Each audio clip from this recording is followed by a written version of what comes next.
Hello everyone, welcome back to the channel. मैं हूं आपका अपना पांडित्य और आज लेके आया हूं तुम्हारे लिए full syllabus MCQs. Last video को बहुत सारा प्यार दिया, उसके लिए बहुत सारा थैंक यू। जिसने अभी तक बिजनेस स्टडीज की वीडियो नहीं देखी है प्लीज जाके चेक करिएगा एंड चैनल को सब्सक्राइब करिए।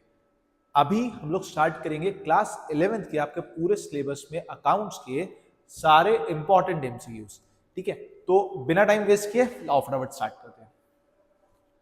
Question number 1, which of the following is not a branch of accounting? इनमें से कौन सा अकाउंटिंग की ब्रांच नहीं है? सब fields of accounting chapter number 1, financial accounting, management accounting, social accounting and logical accounting. तो अब अगर बात करते हैं हम इधर फाइनेंशियल अकाउंटिंग, तो देखो होती है फाइनेंशियल अकाउंटिंग कौन सी होती है जो हम पढ़ रहे हैं, मेन सिलेबस हमारा जो है। ठीक है, मैनेजमेंट अकाउंटिंग ये भी होती है जिसमें हम लोगों ने पढ़ा था कि जो हमने प्रॉफिट लॉस कैलकुलेट किया उसके बेसिस पे रिजल्ट्स एनालाइज किए जाते हैं।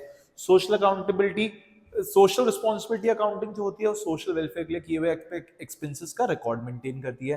बट लॉजिकल अकाउंटिंग जैसी कोई भी चीज हम लोगों ने नहीं पढ़ी थी। So answer would be D, logical accounting. Next, last step of accounting process is, accounting process का लास्ट स्टेप क्या है? तो एक बार प्रोसेस याद कर लेते हैं। सबसे पहले क्या करते हैं, आइडेंटिफिकेशन की ट्रांजेक्शन रिकॉर्ड करना है नहीं। देन सेकंड स्टेप मेजर करते हैं कि ट्रांजेक्शन कितनी वैल्यू का है। Then we record it. After recording उसको क्लासिफाई करते हैं to different ledger accounts. Fifth step summarise करते हैं उसको बैलेंस शीट एंड पी&एल के थ्रू, नेट रिजल्ट्स निकालते हैं।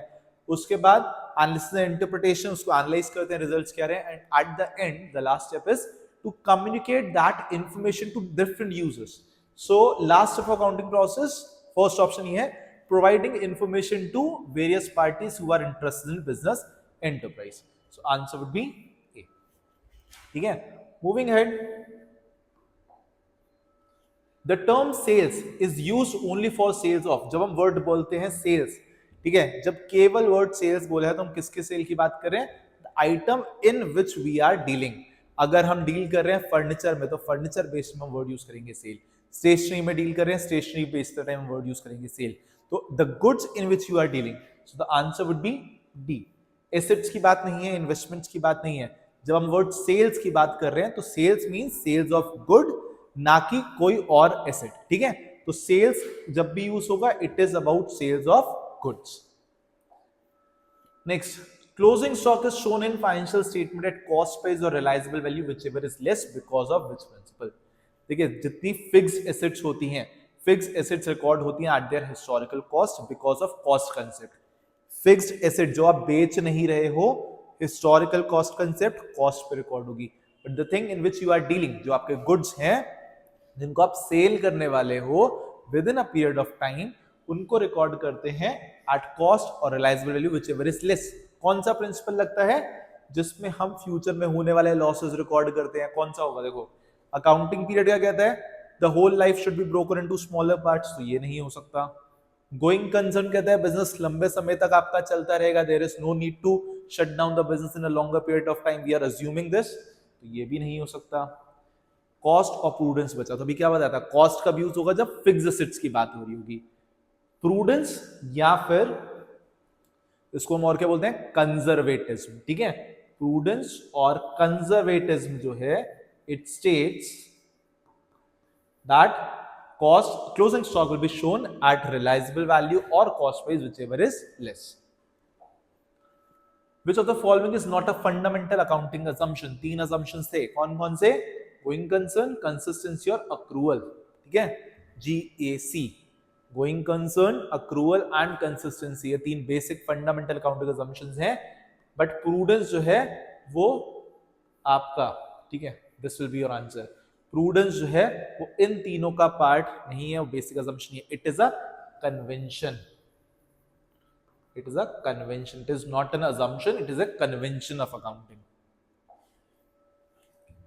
Which accounting concept is followed when the company uses the same method of depreciation every year? हर साल same method, straight line लगा रहे हैं तो स्ट्रेट लाइन लगाएंगे, रिटर्न डाउन वैल्यू लगा रहे हैं तो रिटर्न डाउन वैल्यू लगाएंगे। ऐसा क्यों करते हैं हम? सेम मेथड बार बार फॉलो क्यों करते हैं हम? कंसिस्टेंट क्यों रहते हैं? Because of consistency.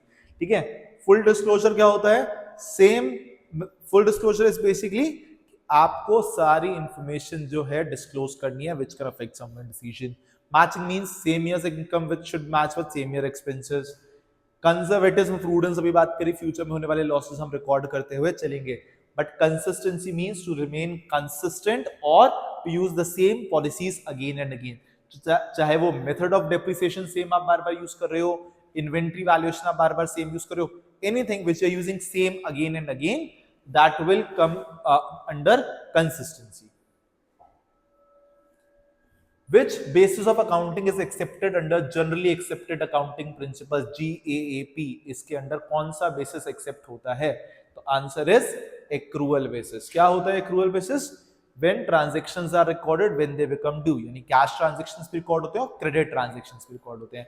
Cash basis में केवल कैश ट्रांजेक्शंस रिकॉर्ड होते हैं, एक्रूअल में कैश एंड क्रेडिट दोनों ट्रांजेक्शन रिकॉर्ड होते हैं। हाइब्रिड बेसिस कौन सा होता है? हाइब्रिड में कुछ ट्रांजेक्शंस हमारे कैश बेसिस पे रिकॉर्ड होते हैं और कुछ ट्रांजैक्शन एक्रूअल बेसिस पे रिकॉर्ड होते हैं। बट जब क्वेश्चन पूछ रहा है जीएएपी के अकॉर्डिंग कौन सा आप लोग एक्सेप्ट कर रहे होते हैं method, it is accrual basis only.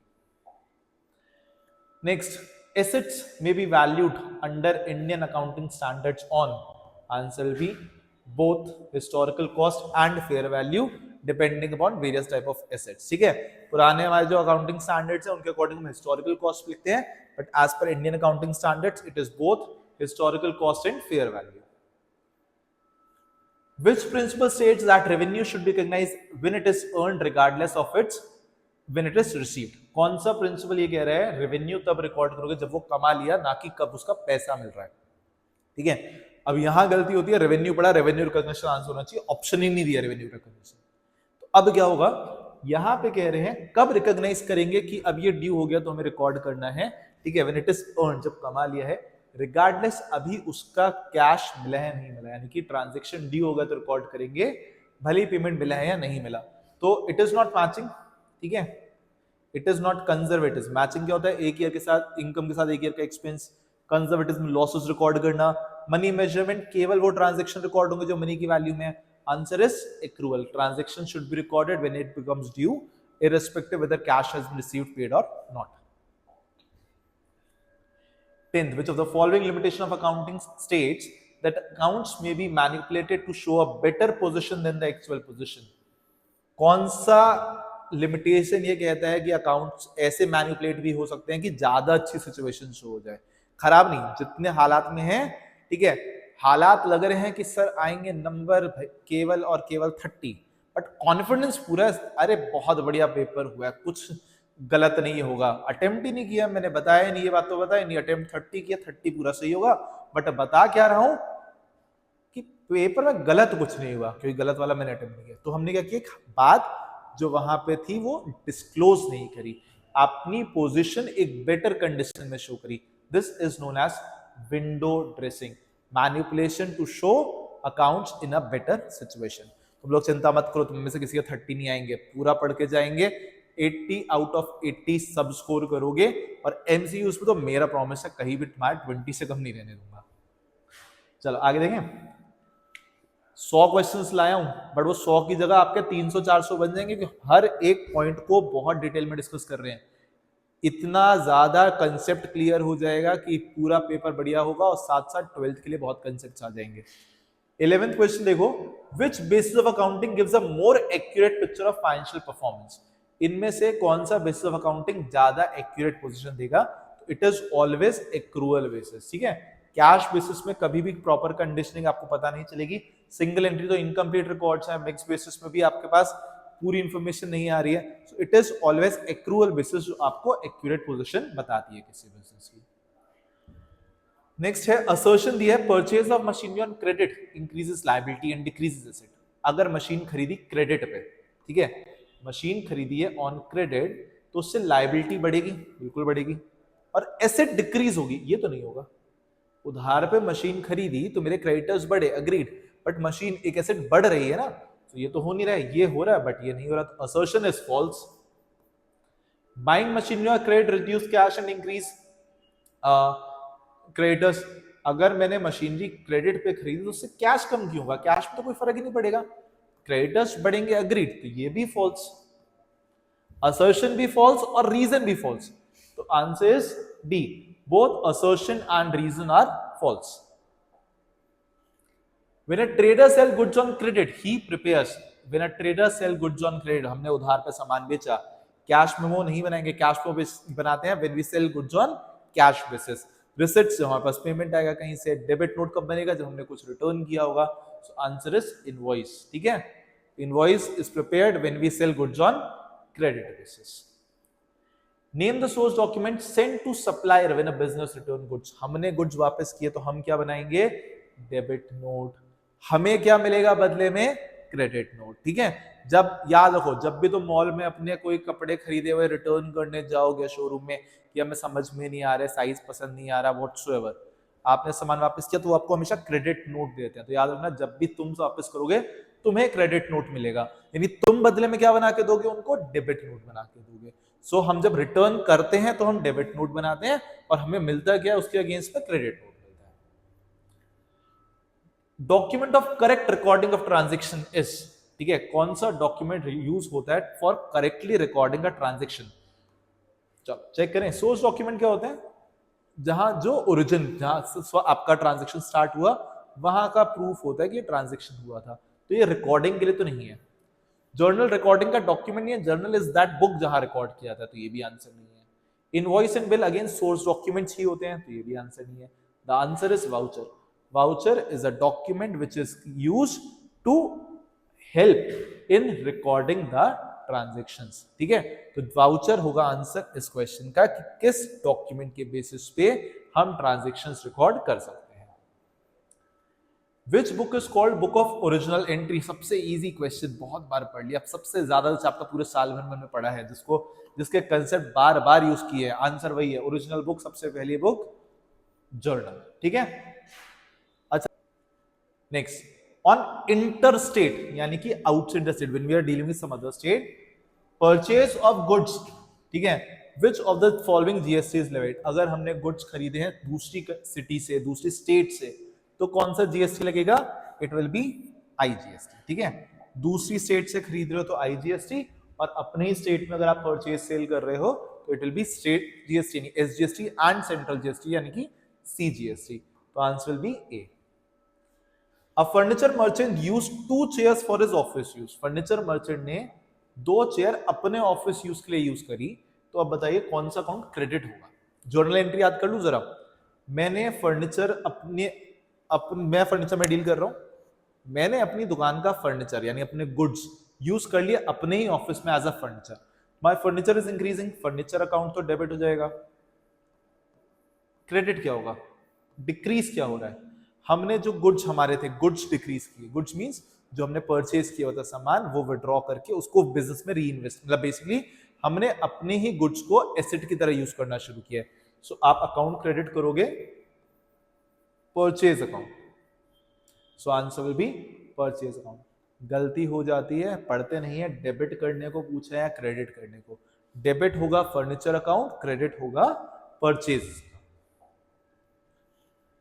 Find the correct statement. कौन सा स्टेटमेंट सही है, बहुत सारे दिए हैं. किसके बारे में दिए हैं, कैपिटल, एक्सपेंसेस, रेवेन्यू और एसेट्स. एक सिंपल सी ट्रिक बहुत बार बताई है.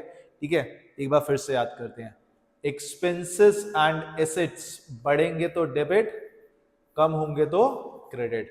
LIC लायबिलिटी इनकम कैपिटल बढ़ेंगे तो क्रेडिट और कम होंगे तो debit. Now the first point, credit a decrease in capital. Capital decrease होगी तो क्रेडिट होगी, नहीं होता भैया, डेबिट करते हैं. Credit the increase in expenses. Expenses बढ़े तो क्रेडिट होंगे, ये भी नहीं होता, एक्सपेंसेस डेबिट होते हैं. Debit the increase in revenue और इनकम. इनकम बढ़ रही है तो उसको डेबिट करते हैं, नहीं, ये भी नहीं होता. आंसर क्या सही है, credit the decrease in assets. Assets बढ़ती हैं तो डेबिट होती हैं, एसेट डिक्रीज होंगी तो हम इसको करेंगे credit. 5,000 rupees received from Mohan whose account was written off as bad debts in the previous year should be credited to. पुराने कुछ पैसे थे, बैड डेट्स हो गए थे, वो इस साल रिकवर हो रहे हैं. ठीक है, अब मोहन के अकाउंट में नहीं आएगा, वो मोहन का अकाउंट हम क्लोज कर चुके हैं. पैसे आए, कैश अकाउंट डेबिट. कौन सा अकाउंट क्रेडिट होगा, bad debts recovered account. It is not bad debts, it is not Mohan, it is bad debts recovered. ठीक है, जो पुराना पैसा अगर वो पहले ही राइट ऑफ हो चुका है एज बैड डेट, तो it will be credited to bad debts recovered account. Dinesh, who owed us 8,000, became insolvent. and paid us 60% in full settlement. Posting will be made to Dinesh account. अब देखिए यहां पे पूछ रहे हैं दिनेश जो 8,000 जिसने ओ कर रखे जिससे हमें 8,000 रिसीव करने थे, ही बिकेम इंसॉल्वेंट, पैसे गए हमारे, डूब गए पैसे, कंगाल हो गया वो. He is paying us 60%. He is paying us 60% of 4,800. So we are getting cash. Cash account will be debited by 4,800. The amount which is not recoverable now, bad debts account debit 3,200, and Dinesh will be credited by, ठीक है, Dinesh will be credited by 8,000 only. So question is asking posting will be made to Dinesh account. Dinesh के account में कितना amount जाएगा? तो दिनेश के account में full जाएगा 8,000. क्या होगा, डेबिट या क्रेडिट? तो इट विल बी क्रेडिट. 8,000 भी क्रेडिटेड, ठीक है. उसके अकाउंट को पूरा क्लोज करना है Dinesh. Dinesh is a debtor, debit balance वाला, एंड उसको क्लोज करना, पूरा अमाउंट क्रेडिट होगा. ठीक है, कंफ्यूजन मत रखिए कि कितना कैश आ रहा है, उससे मतलब नहीं है. उसका अकाउंट पूरा क्लोज होगा आपका by 8,000 rupees.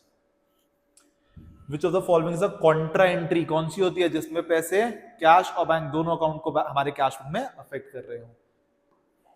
Cash sale deposit to bank immediately, फटाफट हैंड टू हैंड डिपॉजिट कर दे, this is not a contra entry.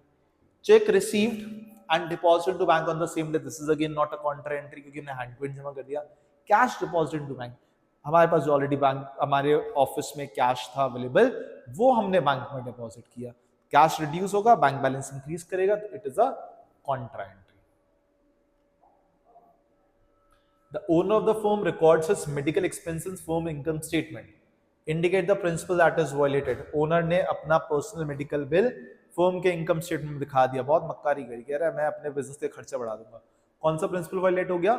उसने अज्यूम नहीं किया कि वो और बिजनेस अलग अलग है, जबकि हमारा अकाउंट्स कहता है ऐसा है ही नहीं, आप अलग, आपका बिजनेस बिल्कुल अलग.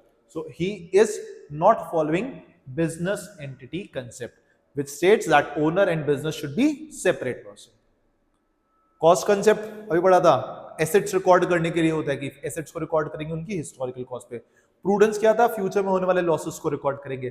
फुल डिस्क्लोजर भी पढ़ा था, क्या होता है कि फुल्ली डिस्क्लोज करेंगे सारी इंपॉर्टेंट इंफॉर्मेशन जो किसी को इफेक्ट कर सकती है डिसीजन मेकिंग में.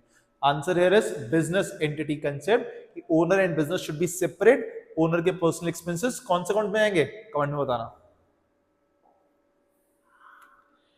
Debit balance of cash book means, cash book का डेबिट बैलेंस मींस फेवरेबल और unfavourable? It will be a favourable balance.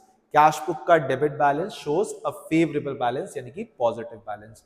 Negative balance क्या शो करता है? क्रेडिट बैलेंस या फिर ओवरड्राफ्ट. ठीक है, कैश बुक में, ठीक है, प्लस मतलब डेबिट, माइनस मतलब क्रेडिट. एंड अगर ये क्वेश्चन पासबुक पे पूछ लेते कि पासबुक में डेबिट और क्रेडिट क्या होता है, पासबुक का क्रेडिट बैलेंस पॉजिटिव बैलेंस और debit balance is negative balance. ठीक है, ये याद रखिएगा. ये आपके क्वेश्चंस बीआरएस पे, बीआरएस के लॉन्ग क्वेश्चन में भी हेल्प करेगा और एमसीक्यू तो आता ही है इसमें से. Next is which of the following errors will not affect the trial balance? इनमें से कौन सा एरर ट्रायल बैलेंस को अफेक्ट नहीं करेगा? कौन से एरर्स होते हैं? एक होते हैं टू साइडेड, एक होते हैं वन साइडेड. वन साइड होते हैं जो हमारे लेजर अकाउंट में कहीं हमने मिस्टेक करी, टोटलिंग गलत कर दिया, कुछ भी, जो एक एस्पेक्ट को यानी या तो डेबिट को या क्रेडिट को इंपैक्ट करते हैं. On the other hand two side errors होते हैं डेबिट और क्रेडिट को इक्वली इंपैक्ट करते हैं, वो न्यूट्रलाइज कर देते हैं. सो अगर कोई भी ट्रांजैक्शन यहां ऐसा होगा जो टू साइडेड एरर है, वो क्या करेगा? वो ट्रायल बैलेंस को अफेक्ट नहीं करेगा. तो wrong balancing of an account, एक अकाउंट गलत हुआ तो ये वन साइड है, ट्रायल बैलेंस पे फर्क पड़ेगा. Wrong casting of an account, casting means totalling अगर आपने गलत कर दी एक अकाउंट की. ठीक है, अगर आपने एक अकाउंट का total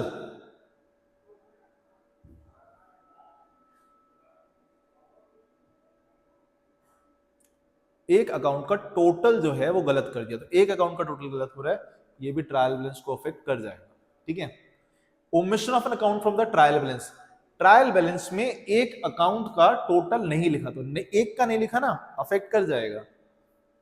writing an amount in the wrong account but on the correct side, side गलत. अब trial balance is for arithmetical accuracy, it is not for your logics, it is for arithmetical accuracy. मैंने लिखने थे राम के 10,000, मैंने लिख दिया शाम के 10,000. एक अकाउंट की जगह दूसरे अकाउंट को डेबिट कर दिया। मैंने लिख दी सैलरी 10,000, मैंने लिख दी वेजेस 10,000, अमाउंट तो वही सेम है ना। ट्रायल बैलेंस क्या चेक कर रहा, अमाउंट मैच कर रहा है कि नहीं मैच कर रहा। तो अगर आपने भले ही रॉन्ग अकाउंट में लिखा है बट अमाउंट सही है और करेक्ट साइड में, ट्रायल बैलेंस को पता नहीं चलेगा। Answer is D. When a firm maintains a cash book, अगर एक फर्म कैश बुक मेंटेन कर रही है तो उसे क्या मेंटेन नहीं करना है इसमें से?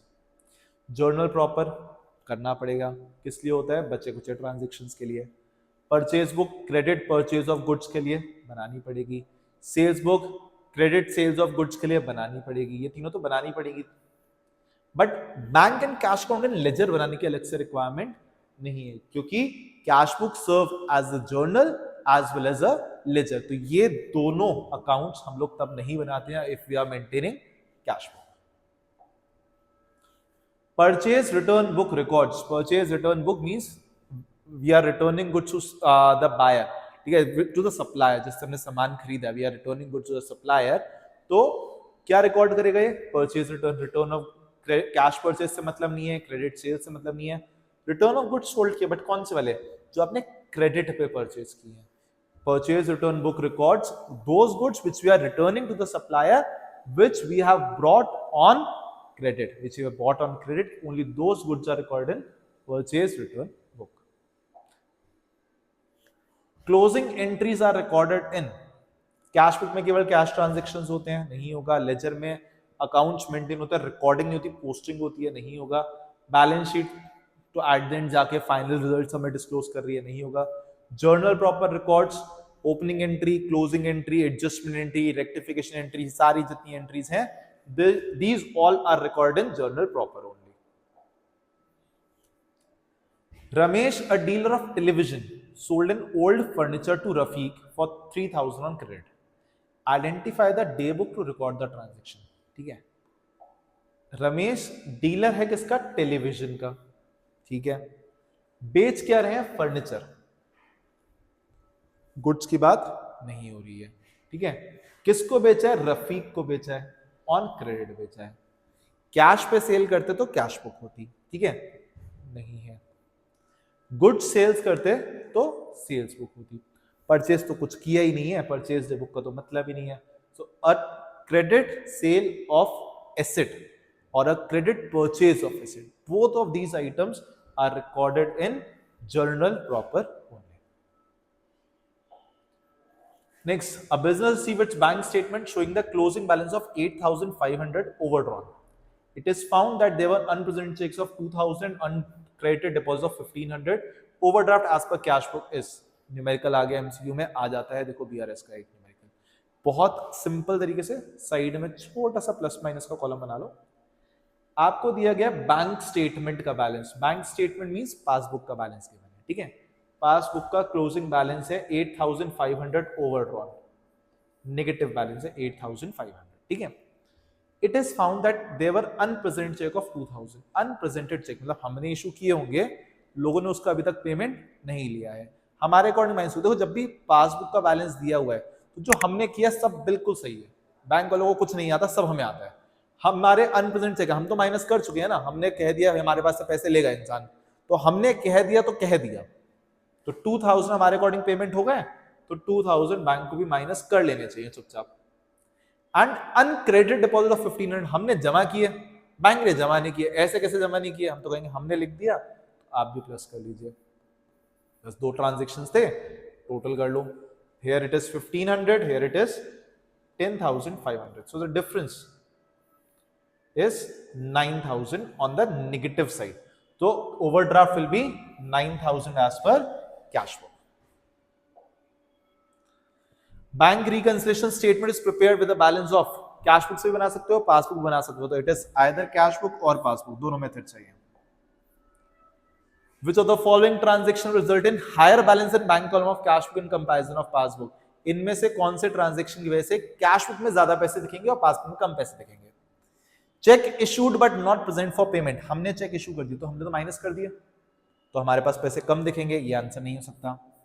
Interest allowed by bank, bank ने इंटरेस्ट अलाउ किया, बैंक ने अपने पास में लिख दिया, पैसे मिल गए आपको, हमारे पास तो नहीं लिखे हुए, तो अभी भी हमारे पैसे कम आ रहे होंगे। Bank charges enter twice in cash book. हम इतने मूर्ख थे, हमने बैंक चार्जेस 2 बार लिख दिया। बैंक वाले 100 रुपए माइनस करके नहीं नहीं 200 लिख ले रहे हैं, 2 बार लिख लिया तो हमारे बैलेंस और डूब गया, ये भी नहीं होगा।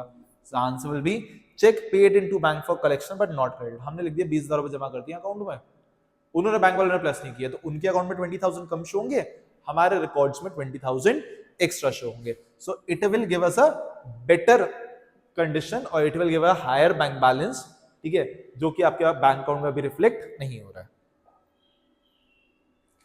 असर्शन है overdraft balance as per passbook means negative balance as per passbook. Overdraft चाहे कैश बुक हो चाहे पासबुक हो, it is always a negative balance. Overdraft balance is treated as a negative figure in bank reconciliation statement. क्या overdraft balance एक negative figure होता है? बिल्कुल सही बात है, होता है। क्या ये दोनों आपस में एक दूसरे का रीजन एक्सप्लेन कर रहे हैं? उन्होंने कहा था ओवरड्राफ्ट बैलेंस मतलब negative balance as per passbook होता है, बिल्कुल एग्रीड। ओवरड्राफ्ट फिगर को हम नेगेटिव फिगर मानते हैं बैंक रिकंसिलिएशन स्टेटमेंट में, ये भी बात बिल्कुल ठीक है। क्या ये इसको एक्सप्लेन कर रहा है कि ओवरड्राफ्ट बैलेंस मतलब नेगेटिव बैलेंस? हाँ, तो बिल्कुल एक्सप्लेन कर रहे हैं। ओवरड्राफ्ट का मतलब यही हुआ कि वो नेगेटिव बैलेंस है। हम बीआरएस में उसको माइनस साइड में शो करते हैं, इसीलिए उसको हम बोलते हैं कि पासबुक का कैसा बैलेंस है? नेगेटिव बैलेंस है। So it is correct explanation of assertion. Which of the following journal is not shown in trial balance? इनमें से कौन सा यूजुअली नहीं होता ट्रायल में? हो सकता है बट यूजुअली होता नहीं है। बिल्डिंग होती है, ओपनिंग स्टॉक भी होता है, कैश एंड होता है, क्लोजिंग स्टॉक नहीं होता। यूजुअली एडजस्टमेंट्स में मिलता है हमें, क्योंकि इसको हमने एडजस्ट नहीं किया होता है। कुछ केसेस में अगर ये एडजस्ट हो चुका है तो ये आपको ट्रायल बैलेंस में मिल सकता है। If after full inquiry the total of debit and credit column of trial balance do not agree, कुछ भी समझ में नहीं आया, ट्रायल बैलेंस टैली नहीं किया, ट्रायल बैलेंस टैली नहीं किया, तो कहां जाएगा वो डिफरेंस? आपका सस्पेंस अकाउंट में जाएगा। If the cost price of asset is 5 lakh and the depreciation is charged as 20% per annum on diminishing balance method, then the book value at the end of 2 years will be, ठीक है, आपको ये कहा गया 5 लाख रुपए की asset है, rupees की एसेट है एंड उस पर 20% पर एनम का डिप्रिसिएशन लग रहा है डिमिनिशिंग बैलेंस मेथड पे, तो 2 साल बाद बैलेंस कितना होगा? डिमिनिशिंग बैलेंस है यानी कि हर साल डिप्रिसिएशन रिड्यूस करेगा। First year it was 5 lakh, minus करेंगे इसमें फर्स्ट ईयर में 20%, 5 लाख का 20% 1 lakh, so after 1 year it is 4 lakh.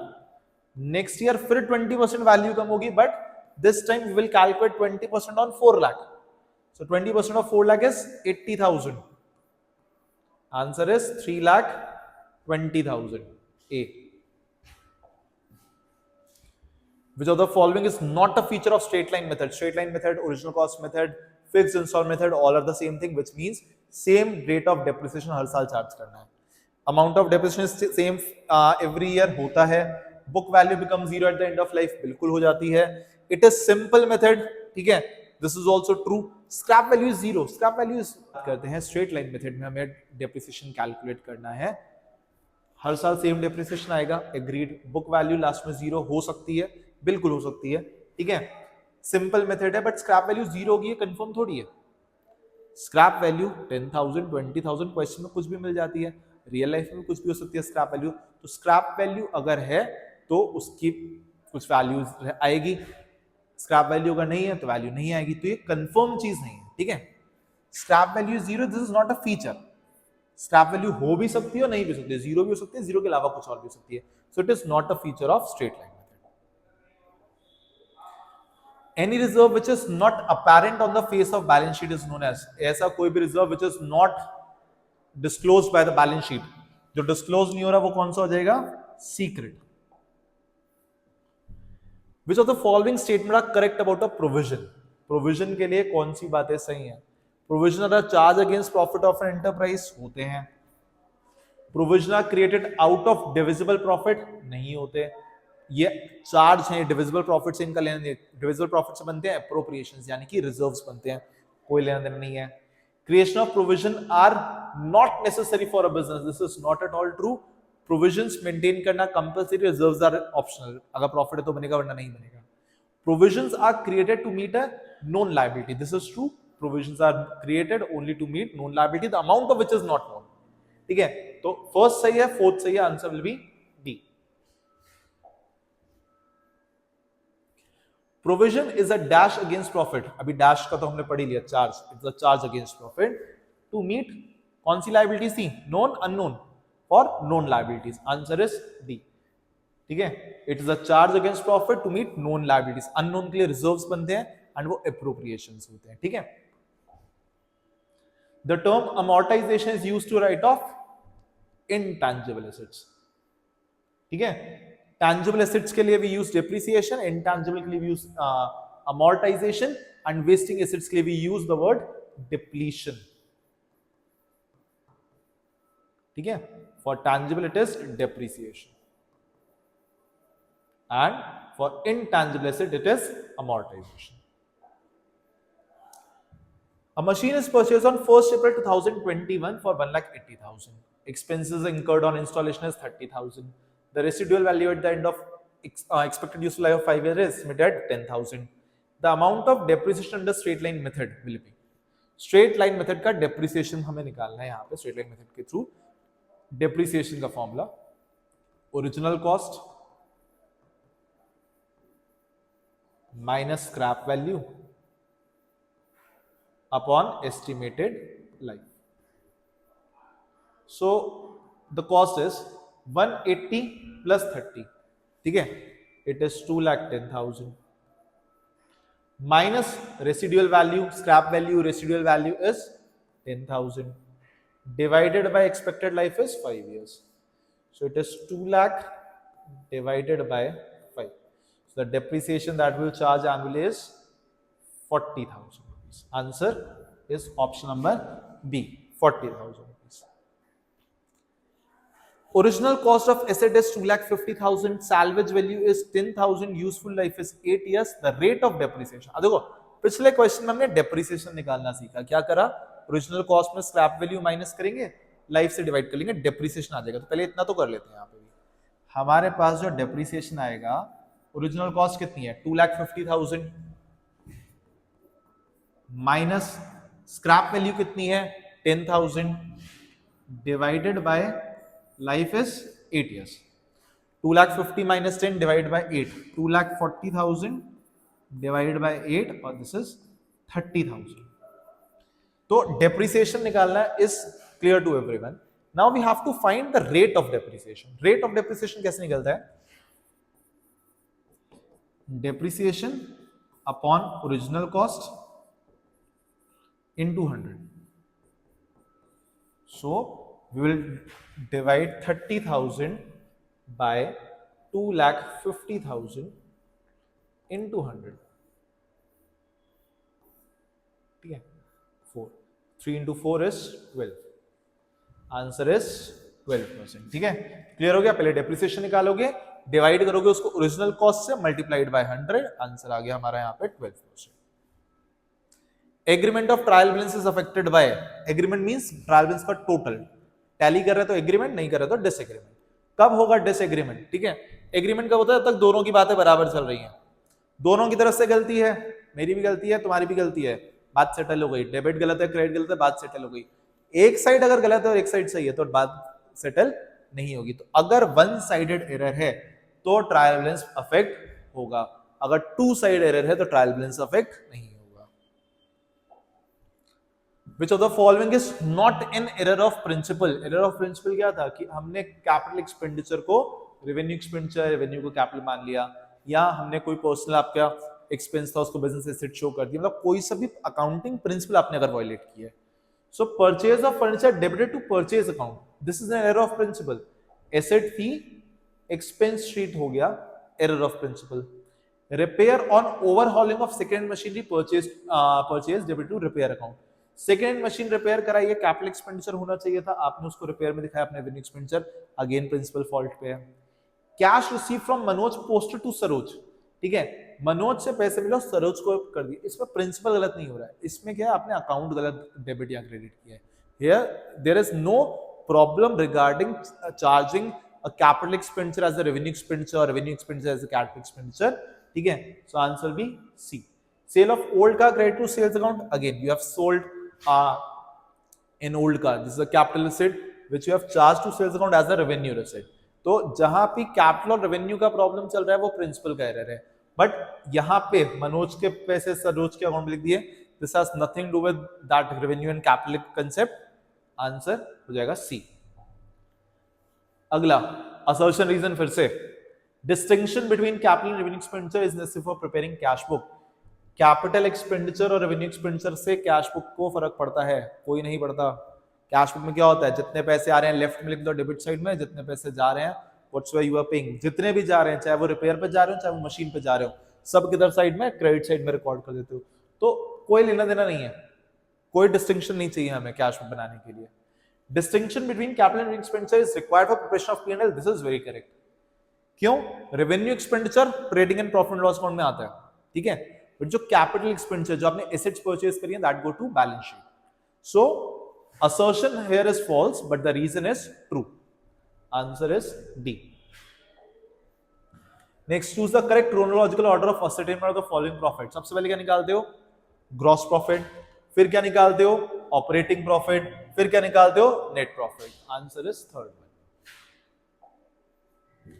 Cost of goods sold 1,50,000, closing stock 40,000, opening stock 60,000, purchase का अमाउंट निकालना है। तो कॉस्ट ऑफ गुड्स सोल्ड का formula opening stock plus purchase minus closing stock. चार में से we have got three items.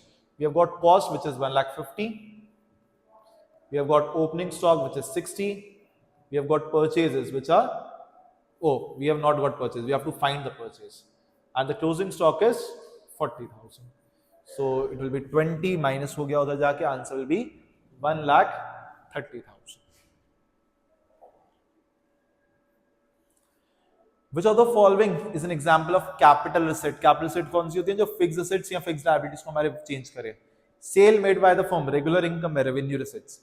Interest on investment received, regular आता रहता है, revenue receipt. Rent receive, regular आती रहती है, revenue receipt. Sale of funds regular नहीं होता, इससे हमारी क्या हो रही है? एसेट डिक्रीज हो रही है, फिक्स एसेट डिक्रीज हो रही है, so this is a capital receipt. Accrued income, accrued income means income which is due but not receive, ऐसी इनकम जो मिलनी चाहिए थी अभी तक नहीं मिली, तो it is not a liability but a asset for the firm. If the insurance premium paid is 1,000 and prepaid insurance is 300, amount of insurance premium shown in the profit and loss account.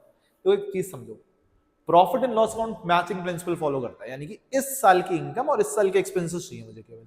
मैंने 1,000 रुपए पे किए, but मुझे केवल क्या चाहिए profit loss account में? इस साल के, इस करंट ईयर के, इस पर्टिकुलर ईयर के एक्सपेंसेस कितने हैं। I have paid 1,000 rupees agreed, but इसमें 300 प्रीपेड है, 300 फॉर नेक्स्ट ईयर। इस ईयर का स्पेसिफिकली खर्चा कितना हुआ? इट इज 1,000 माइनस 300, वो 300 इस ईयर के नहीं है, that is for next year. इस ईयर का केवल कितना रह गया? 700, option number C. Trial balance contains the following information, 10% mortgage loan 40,000, interest पे 1,500, तो P&L अकाउंट में कितना आएगा? अगेन हमें P&L अकाउंट में इस ईयर के एक्सपेंसेस चाहिए, ठीक है, हमें कोई मतलब नहीं है हमने कितना पे किया, हमें मतलब है कितना होना चाहिए। 10% मॉर्गेज लोन, तो 10% का मतलब क्या है? ये इंटरेस्ट शो कर रहा है, कितना इंटरेस्ट पे करना है, तो वी हैव टू पे 10% of 40,000, 40,000 into 10%, it is 4,000 basically, simple ये क्यों कैलकुलेट किया मैंने भी। 4,000 रुपए इंटरेस्ट देना है, तो P&L अकाउंट में कितना शो होगा? इंटरेस्ट 4,000 ही शो होगा, ठीक है। ओके, ऑप्शन यहां पे हमने मिस किया, इट इज नॉट 4,500, आंसर इसमें से हो जाएगा नन ऑफ दीज, ठीक है, answer will be none of these. Answer यहां पे हम लिखेंगे 4,000 रुपीज, ठीक है। 10% मॉर्गेज लोन है तो आंसर इज 4,000, इनमें से कोई भी आंसर इसमें नहीं आएगा। Net profit of a firm before charging managers commission is 11,000, ठीक है। Managers commission is very very very important for your exams, बहुत ध्यान से। Net profit of a firm before charging manager's commission is 11,000. If the manager is entitled to 10% commission after charging such commission, how much commission will he get? ठीक है, अब देखो जब भी आपको बिफोर कैलकुलेशन करना होता है तो it is profit into rate upon 100, but अगर बोला गया है manager is entitled to commission on profit after charging commission, commission is calculated here as rate upon 100 plus rate into net profit. जब भी आपको ये कहा जाएगा आपको कमीशन चार्ज करना है on profit after charging such commission, so it will B 10 upon 100 plus 10, कितना हो गया? 110 into 11,000, आंसर इज 1,000। ठीक है, आफ्टर चार्जिंग लिखा है तो जितना रेट आपका ऊपर है वही नीचे 100 में आप ऐड करोगे। Again, statement-based question. Double entry system of accounting is an accounting system by which both aspects of financial transaction are recorded. ठीक है, जो हमारा डबल एंट्री सिस्टम होता है उसमें हम दोनों एस्पेक्ट रिकॉर्ड करते हैं। डबल एंट्री का मतलब ये दोनों डेबिट और क्रेडिट दोनों एस्पेक्ट रिकॉर्ड होंगे। रीजन क्या कह रहा है? दूसरा statement, single entry system of accounting system of accounting by which both aspect may और मे नॉट बी रिकॉर्डेड। ठीक है, सिंगल एंट्री होता है जिसमें हो भी सकता है हम रिकॉर्ड करें, हो सकता है हम ना रिकॉर्ड करें, दोनों हो सकते हैं। जब आप इनकम्प्लीट रिकॉर्ड्स पढ़ते हो तो देयर आर चांसेस जहां पे कुछ ट्रांजैक्शन के दोनों एस्पेक्ट रिकॉर्ड हुए, कुछ के केवल एक एस्पेक्ट रिकॉर्ड किया। दिस इज आल्सो ट्रू, तो both the statements are correct here. The concept which assume that business will continue for long period, चलता ही रहेगा लंबे समय तक, चलता ही जाएगा, जा रहा है यानी गोइंग कंसर्न। ठीक है, which concept states it is going concern. Outstanding expenses are shown in, outstanding expense इसमें से कहां जाएंगे? ठीक है, अब आउटस्टैंडिंग एक्सपेंस यहां पे स्पेसिफाइड नहीं है कि ये ट्रायल बैलेंस के अंदर गिवन है या एडजस्टमेंट गिवन है, तो वी विल अज्यूम ये आपका ट्रायल बैलेंस के अंदर एक नॉर्मल एडजस्टमेंट पूछा गया है। तो अगर ट्रायल बैलेंस के अंदर इंफॉर्मेशन दे रखी है आउटस्टैंडिंग एक्सपेंस तो इट इज अ लायबिलिटी। ठीक है, it will be shown in liabilities only. अब अगर ये एडजस्टमेंट बन के आएगा तो ये कहां जाएगा? तो ये एक्सपेंसेस में ऐड होगा, लायबिलिटीज में शो होगा। तो एक्सपेंसेस में ट्रेडिंग में भी जाएगा, बैलेंस शीट ट्रेडिंग अकाउंट, अगर वेजेस आउटस्टैंडिंग है तो ट्रेडिंग में जाएंगी, सैलरी आउटस्टैंडिंग है तो प्रॉफिट लॉस अकाउंट में जाएगा। ठीक है, बैलेंस शीट में तो जाना ही जाना है, लायबिलिटीज में जाना ही है, लेकिन केवल पूछ रहे हैं आउटस्टैंडिंग एक्सपेंसेस, तो वी आर अज्यूमिंग कि ट्रायल बैलेंस के अंदर दे रखे हैं आउटस्टैंडिंग एक्सपेंस, तो it will go to liabilities. Otherwise these will be added to the expense and shown on liability side of balance sheet. If a transaction is completely omitted from a book, लिखना ही भूल गए, ठीक है, जैसे तुम लोग ना आंसर नंबर लिखना भूल जाते हो, क्वेश्चन सॉल्व करना भूल जाते हो, मत करना गलतियां। आंसर नंबर चेक कर लेना, सही आंसर नंबर लिखा है नहीं और लिखा है कि नहीं। ऐसी कॉपीज बहुत मिलती हैं, आंसर नंबर लिखना भूल गए, नहीं करनी है वाली गलती। तो अगर लिखना भूल गए it is called error of omission. Error of commission क्या होता है? अमाउंट गलत लिख दिया, आंसर बी लिखना था सी लिख के आ गए, करते हैं हम लोग कुछ। ठीक है, एरर ऑफ कमीशन अमाउंट आपने गलत दिया, 20,000 का ट्रांजैक्शन था 2,000 लिख दिया। एरर ऑफ प्रिंसिपल अभी पीछे हमने डिस्कस किया, कैपिटल वाले को रेवेन्यू, रेवेन्यू वाले को कैपिटल। कंपनसेटिंग एरर्स, दो या दो से ज्यादा ऐसी mistakes which compensate each other, which neutralizes their effect. ठीक है, अभी हमसे पूछा गया जो आपने ट्रांजैक्शन रिकॉर्ड ही नहीं किया, that is error of omission. और ये सारे कैसे एरर हैं? टू साइडेड एरर्स हैं, ये ट्रायल बैलेंस को अफेक्ट नहीं करते हैं। Prepaid rent is an asset. Goods withdrawn by proprietor for personal use, proprietor ने goods withdraw किए for personal use, should be debited to, कौन से अकाउंट में डेबिट करेंगे? Drawings account. क्रेडिट कौन से अकाउंट में करेंगे? Purchase account. Which account is credited when capital is introduced in cash? Capital cash में आई, कौन सा अकाउंट क्रेडिट होगा? सबसे पहला ट्रांजैक्शन जर्नल शुरू करते ही, business started with cash, cash account debit to capital account. तो हम कौन सा अकाउंट क्रेडिट करते हैं? अगर बिजनेस में कैश इंट्रोड्यूस कर रहे हैं, कैपिटल इंट्रोड्यूस कर रहे हैं in form of cash, credit होगा आपका capital account. Trade discount is recorded in, कोई है समझदार जो इसमें आंसर ए बी या डी लगा के आएगा? आई होप कोई नहीं होगा, होना भी नहीं चाहिए। ट्रेड डिस्काउंट कहीं भी रिकॉर्ड नहीं होता है। ठीक है, ट्रेड डिस्काउंट बुक्स में रिकॉर्ड नहीं होता है। Bank overdraft as per cash book is shown on, bank overdraft cash book में है। अब मैंने अभी पीछे क्या बताया था आपको, कैश बुक में अगर बैंक ओवरड्राफ्ट आ रहा है, पॉजिटिव फिगर होती है तो डेबिट होती है और नेगेटिव फिगर होती है तो क्या होती है? क्रेडिट होती है। कैश बुक का debit means plus, credit means minus. तो बैंक ओवरड्राफ्ट किधर हो गया आपका? Credit side of cash book.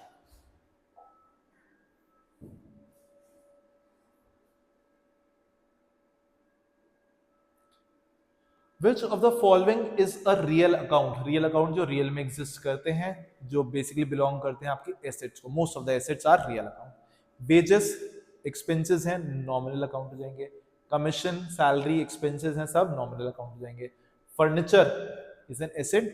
देखो केवल बैंक डेटर्स ये हमारी कुछ पर्सनल अकाउंट होती हैं एसेट्स, अपार्ट फ्रॉम दैट जितनी भी टैंजिबल और इंटेंजिबल तुम्हारी एसेट्स हैं ऑल आर रियल अकाउंट्स, ठीक है। Provision for doubtful date is created, ठीक है, किस लिए बनाते हैं? प्रॉफिट इंक्रीज करने के लिए नहीं, to meet unknown, to meet known liability. तो प्रोविजन फॉर डाउटफुल डेट का मतलब क्या? जो हमें उम्मीद है पैसे डूब सकते हैं, ठीक है, जो हम एक्सपेक्ट कर रहे हैं there are chances of bad debts, so it is created to meet known liability. What is that known liability? That there is a probability that some of the debtors may not be in a condition to pay our debts on time. So आपका answer हो जाएगा यहाँ पे B. Credit balance of trial balance represent, ठीक है, trial balance में credit side में balance, अभी क्या बताया था? एक्सपेंसेस और assets debit, LIC liability income capital credit, तो लायबिलिटीज एंड इनकम सारी आपकी कहां शो होंगी? क्रेडिट में शो होंगी। Which of the following is an indirect expense? Indirect expense कहाँ आते हैं? ट्रेडिंग अकाउंट में, और इनडायरेक्ट एक्सपेंसेस कहाँ आते हैं? प्रॉफिट लॉस अकाउंट में। कैरेज इनवर्ड ट्रेडिंग में जाता है, वेजेस ट्रेडिंग में जाता है, फैक्टरी एंड ट्रेडिंग में जाता है, ठीक है। तीनों परचेज से, फैक्ट्री से, प्रोडक्शन से रिलेटेड, ये सब डायरेक्ट एक्सपेंसेस हैं। जो ऑफिस के एक्सपेंसेस होते हैं, जो सेल्स के एक्सपेंसेस होते हैं, वो आपके indirect expense. So answer is D, office salary. Next is The difference between total sale and sales return is known as, total sales में और सेल्स रिटर्न में। आप लोगों ने सबने ट्रेडिंग अकाउंट अब बना लिया, राइट साइड में लिखते हो, क्रेडिट साइड में by sales minus sales return, बाहर नेट फिगर लिख दी, तो नेट फिगर क्या है? नेट सेल्स, ठीक है, that is called net sales. When goods are purchased for cash, entry will be goods purchase किए कैश पे, purchase account debit to cash account, बहुत बेसिक एंट्री है, तो डेबिट होगा परचेज और क्रेडिट करेंगे हम cash. Accrued commission is shown as, accrued income में पीछे बताया था, accrued income means which is due but not received, मिलनी चाहिए asset। Which book records only cash and bank transaction? किसमें केवल कैश और बैंक के ट्रांजेक्शन आते हैं? This is cash book। Under diminishing balance method, depreciation amount, diminishing balance में हर साल डिप्रिसिएशन क्या करता है? अभी हम लोगों ने पीछे कैलकुलेट किया था, पहले साल 4 लाख पे हमने निकाला, फिर जो बचा हुआ फिगर है उसके ऊपर कैलकुलेट किया, तो कांस्टेंट नहीं रहता। कांस्टेंट किस में रहता है? कांस्टेंट रहता है आपका स्ट्रेट लाइन मेथड में, ओरिजिनल कॉस्ट मेथड में। इंक्रीज होने का मतलब ही नहीं है जीरो इमीडिएटली बनेगा नहीं, it diminishes every year, decreases every year, पहले ईयर अलग होगा, अगले ईयर और कम हो जाएगा, फिर और कम होता जाएगा। तो डिमिनिशिंग बैलेंस मेथड में डेप्रिसिएशन क्या करेगा? आपका डिक्रीज करेगा। If return inward is wrongly recorded with wrong amount, अभी पीछे डिस्कस किया था, अमाउंट अगर गलत किया तो कमिटमेंट का प्रॉब्लम है, error of commission. Purchase of building on credit, आपने बिल्डिंग परचेज करी ऑन क्रेडिट, तो किस पे इफेक्ट आएगा? Assets only, liabilities only, both assets and liability and capital only. Building purchase on credit entry होगी building account debit to creditors, building बढ़ रही है, क्रेडिटर्स बढ़ रहे हैं, ठीक है, बिल्डिंग बढ़ी इज एसेट, क्रेडिटर्स बढ़े liability, so it will affect both your assets and liability, ठीक है। Next question, interest on drawing. Interest on drawing क्या है? बिजनेस के इनकम है, एक्सपेंस है, एसेट है, लायबिलिटी है। इंटरेस्ट ऑन ड्रॉइंग मींस जो ओनर ने पैसे विड्रॉ किए उस पर वो इंटरेस्ट दे रहा है बिजनेस को, तो ओनर के लिए तो एक्सपेंस है, बिजनेस के लिए क्या हो गई? बिजनेस के लिए एक इनकम हो गई। एडजस्टमेंट भी क्या करते हैं? कैपिटल में से डिडक्ट करते हैं और प्रॉफिट लॉस अकाउंट में क्रेडिट साइड में, इनकम वाली साइड में शो करते हैं, तो answer is B.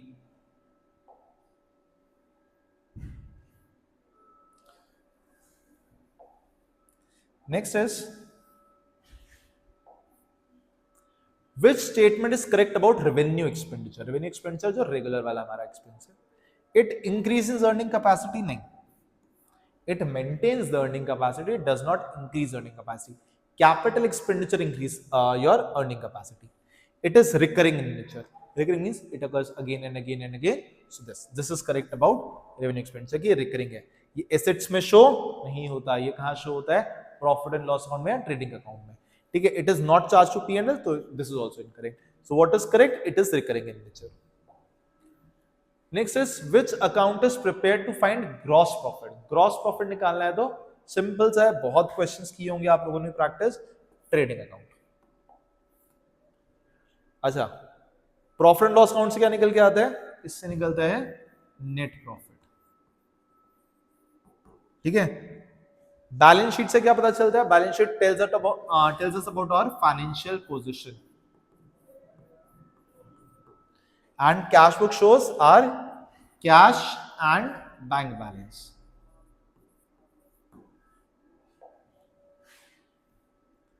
The debit note is prepared by, अभी पढ़ा चुका हूं, इसी रील में हम लोगों ने इस वीडियो में कवर किया था. अगर हमने सामान वापस किया तो हम बनाएंगे डेबिट नोट, हमें क्या मिलेगा वहां से बदले में? Credit note. तो कौन वापस करेगा? हमने बनाया ना. डेबिट नोट कौन बना रहा है? जिसने सामान खरीदा, buyer. If bank charges are not recorded in cash book, cash balance will be less than passbook, more than passbook, equal or nil. हमने बैंक चार्जेस रिकॉर्ड नहीं किया, हमने खर्चा रिकॉर्ड नहीं किया. बैंक वालों ने कहा 100 रुपए कट गए, हमने कहा ऐसे कैसे कट गए? तो हमारे अकाउंट में 100 रुपए एक्स्ट्रा शो हो रहे ना, तो हमारी कैश बुक जो है it will show more balance than passbook. Answer is B. Which of the following is a capital expenditure? Capital repair of building क्या है? उससे रेगुलर आपके पास रेगुलर एक्सपेंस है आपका, वो आपके एसेट नहीं इंक्रीज कर रहा है, तो रिपेयर ऑफ बिल्डिंग इसका आंसर नहीं हो सकता. Purchase of machinery, asset purchase करी, this is a capital expenditure. Wages paid नहीं आएगा, रेगुलर एक्सपेंस है. इलेक्ट्रिसिटी बिल नहीं आएगा, these all are revenue expenditure. But जो आपने मशीन परचेज करी, जो आपने एसेट परचेज करी है, that will be treated as a capital expenditure. Carriage outward, carriage out means carriage on sales, it will be shown in profit and loss account. Carriage inward अगर होगा या carriage on purchase होगा, that will go to trading account. But अगर आपका carriage on sales या carriage outward लिखा हुआ है, तो that will be shown on profit and loss account because it is an indirect expense. The balance of drawing account is transferred to, drawing account कहां जाएगी? Drawings means personal expenses. कहां show करेंगे इसको? Capital में से deduct कर देंगे, तो it will go to capital account. Discount allowed is, हमने जो डिस्काउंट अलाउ किया दैट इज इनकम नहीं, ठीक है, that is basically an expense. It is not an income, it is not a liability, it is not an asset, it is an expense for the firm कि हमने हमारा extra खर्चा हो गया.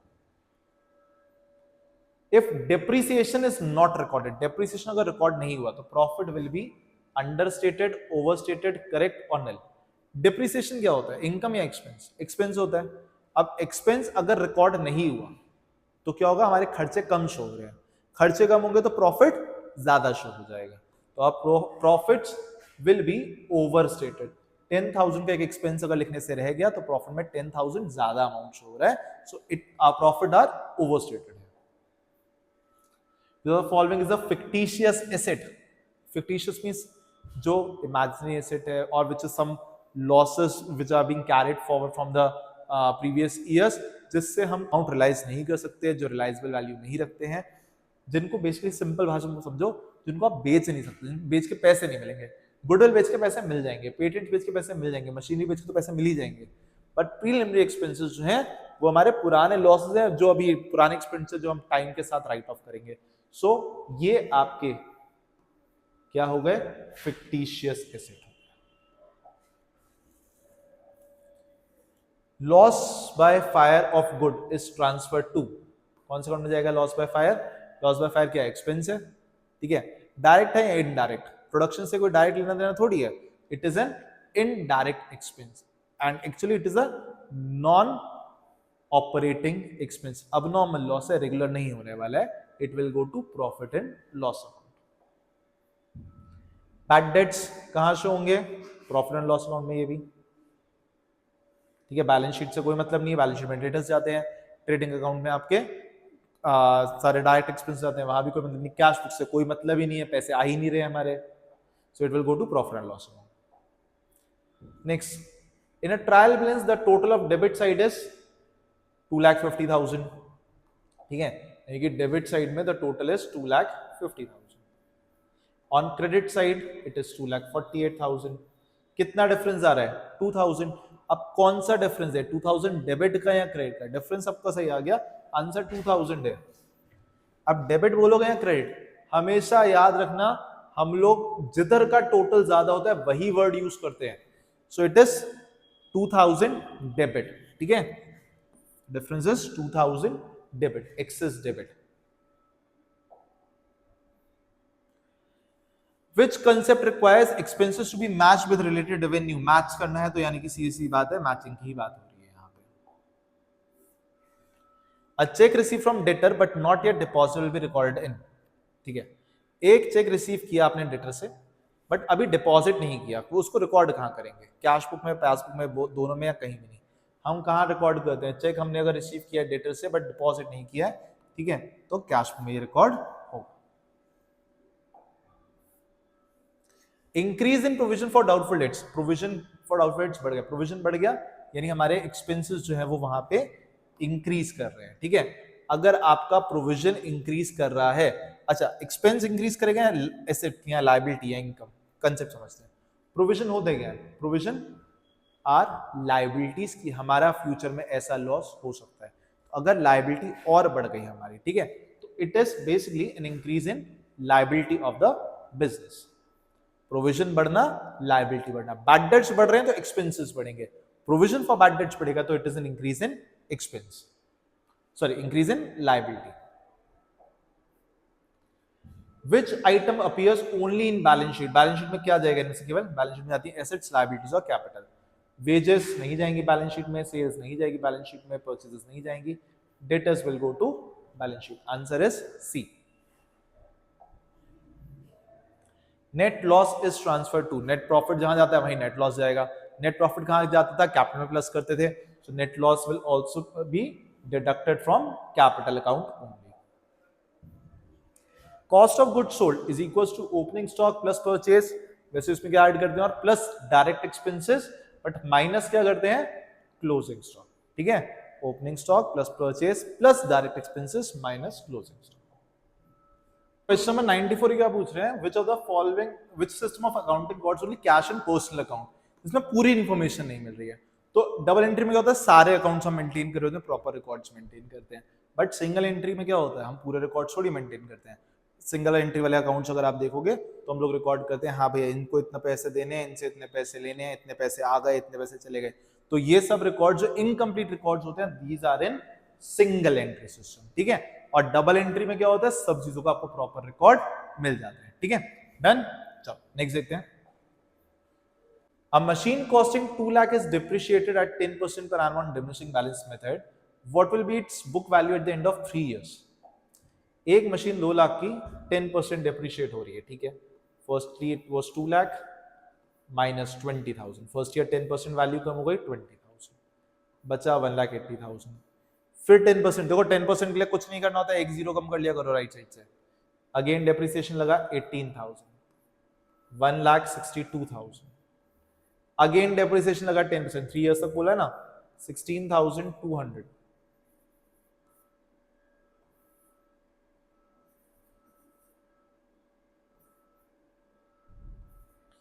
$1,45,800। Answer is A. Net sales दिए 4 lakh, opening stock 50,000, net purchases 2,20,000, closing stock है 70,000, gross profit निकालना है। आप चाहो तो फॉर्मूला से कैलकुलेट कर सकते हो, आप चाहो तो ट्रेडिंग अकाउंट बना सकते हो। हम लोग बनाएंगे ट्रेडिंग अकाउंट। ठीक है, basically expenses on the left side, income on the right side. Net sales इधर आ गई 4 lakh, opening stock on the debit side 50,000, purchases again on the debit side 2,20,000, closing stock on credit side 70,000. The difference will be gross profit.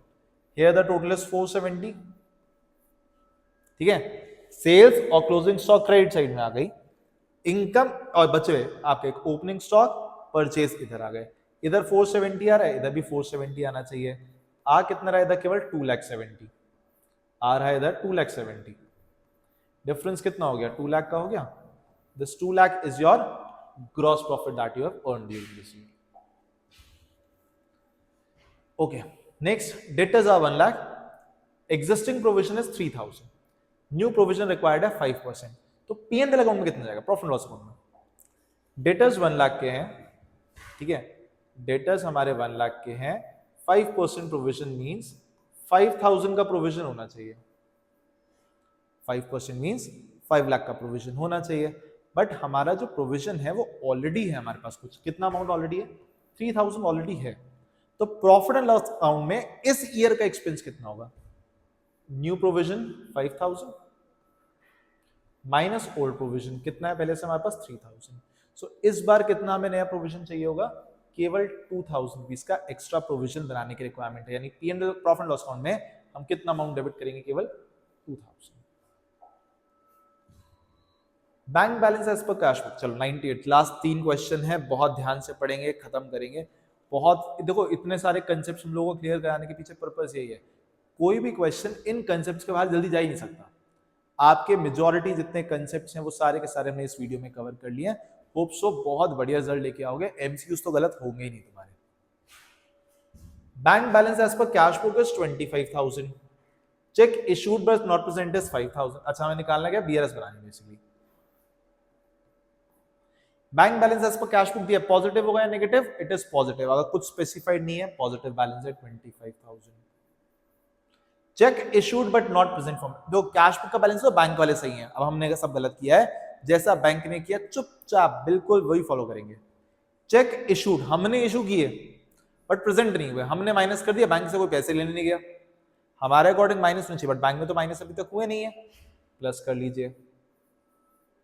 Check deposited but not credited, हमने 3,000 रुपए जमा कर दिए but bank वालों ने भी कहा भी रुक जाओ, थम जाओ, छुट्टियां चल रही है, बाद में क्लियर करेंगे, तो बैंक में अभी तक वो अमाउंट प्लस नहीं हुआ, ठीक है। अच्छा यहाँ पे हमने गलत लिख दिया, 5,000 हमने इशू किया, बैंक ने अभी तक प्रेजेंट नहीं हुए, हमारे अकॉर्डिंग माइनस हो रहे थे, बैंक से माइनस नहीं हुए, प्लस हो गया, ठीक है। चेक हमने डिपॉजिट किया, बैंक वालों से कहा भैया प्लस कर लो, बैंक ने कहा अभी नहीं कर रहे, बैंक ने प्लस नहीं किया तो हम भी क्या कर देंगे, इसको माइनस कर देंगे। अब निकालना है पासबुक का बैलेंस कितना आएगा, so total on plus side is 30, on negative side it is just 3,000, so difference is 27,000।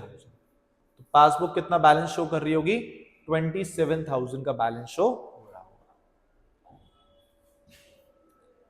Net profit before commission is 50,000, manager is entitled to 10% commission before charging such commission. Before आ गया simple question, formula क्या होता है, net profit into rate upon 100, 100 plus rate कब करते हैं, जब हमें वहां पे बोला हो आफ्टर चार्जिंग सच कमीशन, नहीं बोला सीधा सीधा 10%। 50,000 इनटू 10 अपॉन 100, इतना कैलकुलेट नहीं करेंगे, आंसर सीधे सीधे 5,000। एंड आखिरी question, cost of asset is 1,20,000, scrap value is 20,000, useful life is 5 year, annual depreciation will be, बहुत बार कर लिया, इसका आंसर निकालोगे तुम लोग और कमेंट्स में बताओगे क्या आ रहा है इसका आंसर, ठीक है। आपका इतना प्रिपरेशन हो गया, इसके अलावा कोई भी डाउट है comment section is open for you all. उसके बाद भी अगर कोई कंफ्यूजन रहता है just drop a DM on my Instagram, आपको आईडी मिल जाएगी नीचे डिस्क्रिप्शन बॉक्स में। प्रैक्टिस कर लो इन एमसीक्यूज को बहुत अच्छे से, share it with all your friends जिनको इसकी रिक्वायरमेंट हो। चैनल अगर अभी तक सब्सक्राइब नहीं किया तो please make sure to subscribe, because अभी इकोनॉमिक्स के एमसीक्यूज भी रह गए हैं, ठीक है। तब तक के लिए all the best, keep practicing, good luck everyone.